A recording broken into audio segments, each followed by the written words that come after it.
I was timid child. At school they said I had no style. And I was dreaming to be. So we'll head back now from here. Finish spending some time at the water bank. There's nothing much to do. It's just that slightly different in terms of a setting of a temple here, which is in such a scenic place. So the next place that we'll be going, we are planning to go to, it's on the other side of the reservoir bank. There's a church, which it's an old, almost 200 years old church, which was built by the French.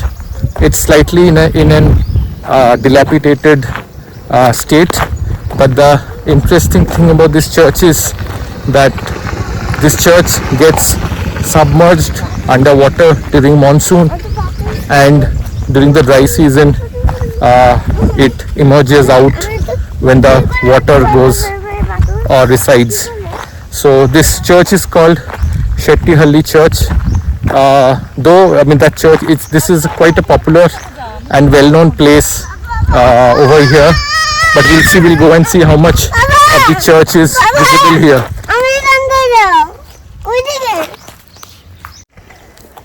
We finally reached this place, this church, which I said is partially submerged. So yes, I mean it's partially submerged now. I don't think you can go inside and see that church, but you can see it from outside from a distance. But you can see it because it's not fully under the water. This is a road that goes, a couple of cars parked. One ice cream cart is also there, and a couple of stalls selling some things to eat and drink. The church that you can see, it's submerged. Otherwise a very nice and scenic place. Only if the church, if it was accessible to go and see inside.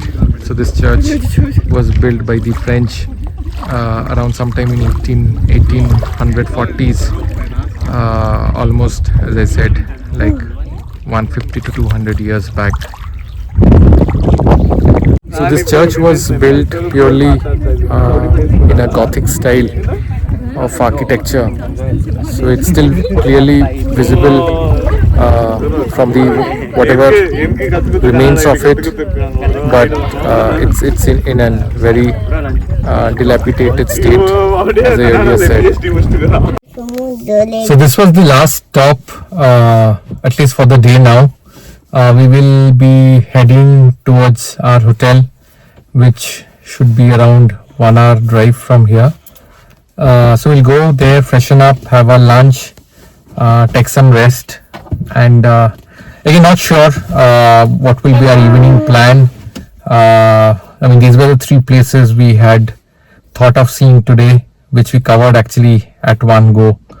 So once we've taken some rest in the afternoon, we'll wake up and see what we can do in the evening. So we'll catch you again. Till then, take care. Bye bye. Bye bye. Welcome back. It's 5:30 in the evening today. It's November 10th, 2024.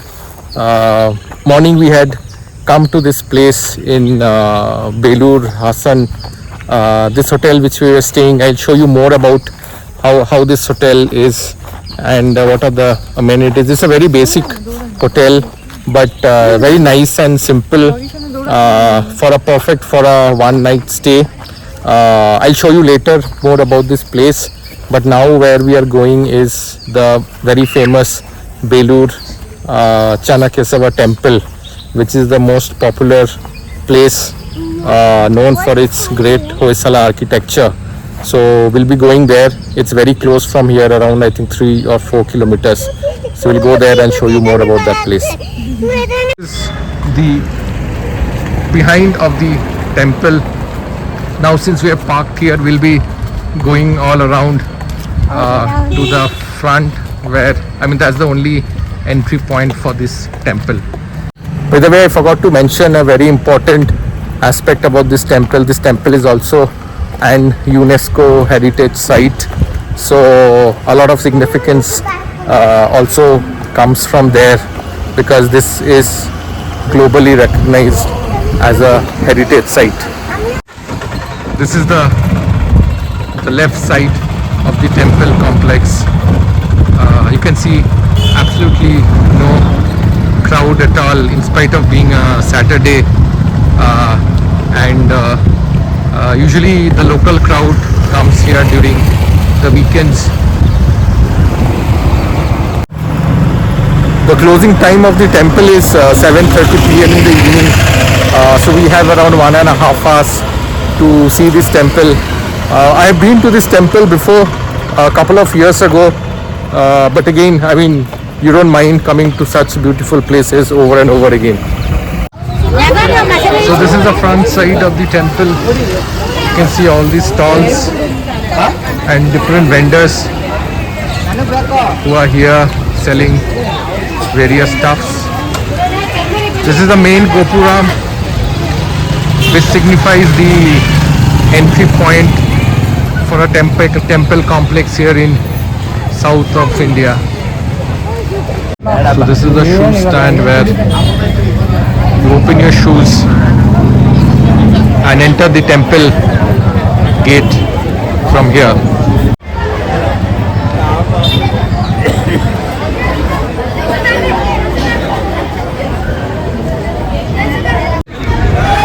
See the two massive doors on each of the sides of the temple. Looks so amazing in the backdrop of the setting sun. This is the entire temple complex.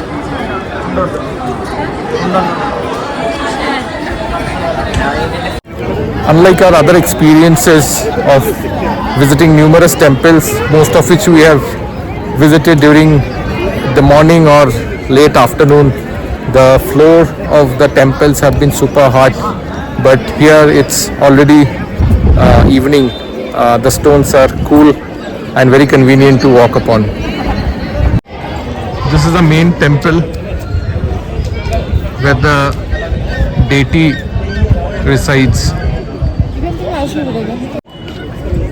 Look at the intrigue carvings,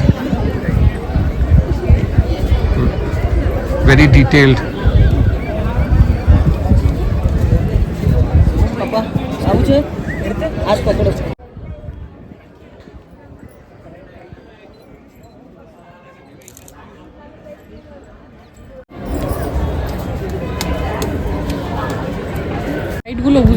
Not an inch of the temple exterior is left which is not without a design or some kind of sculpture. All these corners that you see, these are typical of the Hoysala style of architecture.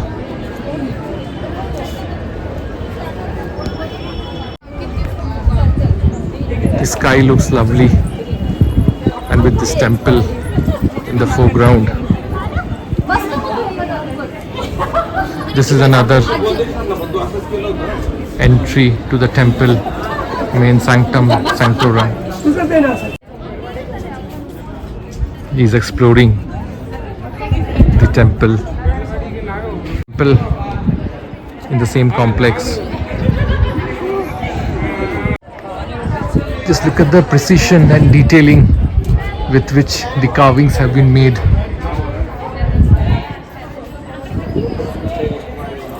It's like a series of elephants.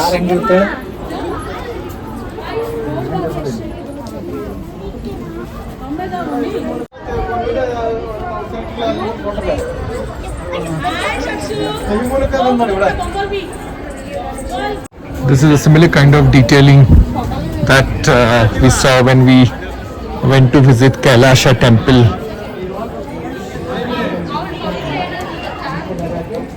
When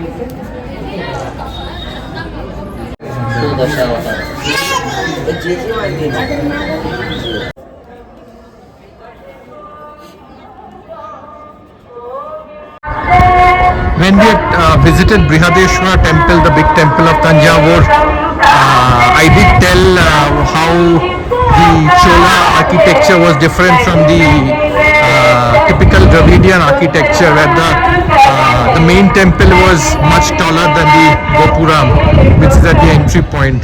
So if you see here, this is the main Gopuram is much taller than the temple.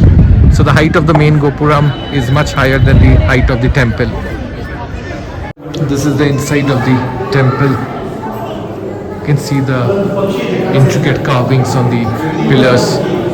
It's amazing how such carvings were made without any modern machinery. This is the ceiling of the temple.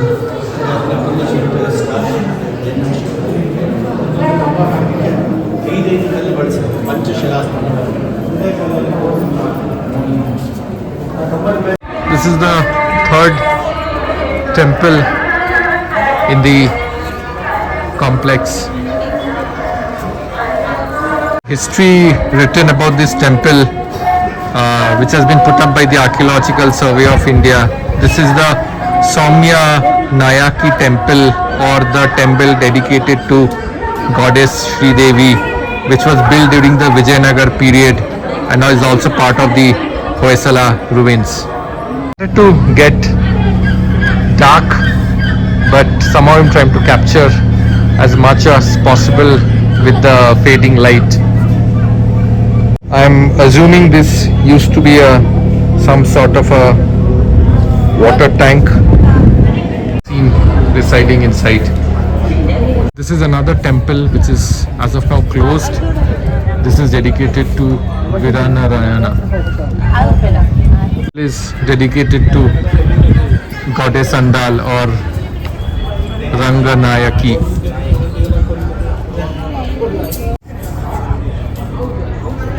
So the sun has already set. There's a bit of very little light which is there. In the camera it might look a little more bright, but it's actually close to getting dark. So we have almost seen this place. This was not a very huge complex, but the detailing in the walls and the sculptures takes most of the time. You can in fact spend the whole day if you have that kind of interest in history and sculpture. So we are done seeing this place here. There is nothing else to do here for us today. We'll be heading back to the hotel again from here. Again, as I said, it's very close from this place. So we'll check in and probably spend the rest of the evening resting a bit. It's been a long day again today. You can see how nice it looks, the background with the pink sky. So saying goodbye from here, from Belur. Probably we'll get back and see you all in the next episode of Simply Roaming. Till then, please do subscribe to the channel, and if you like my videos, please do like and share the videos.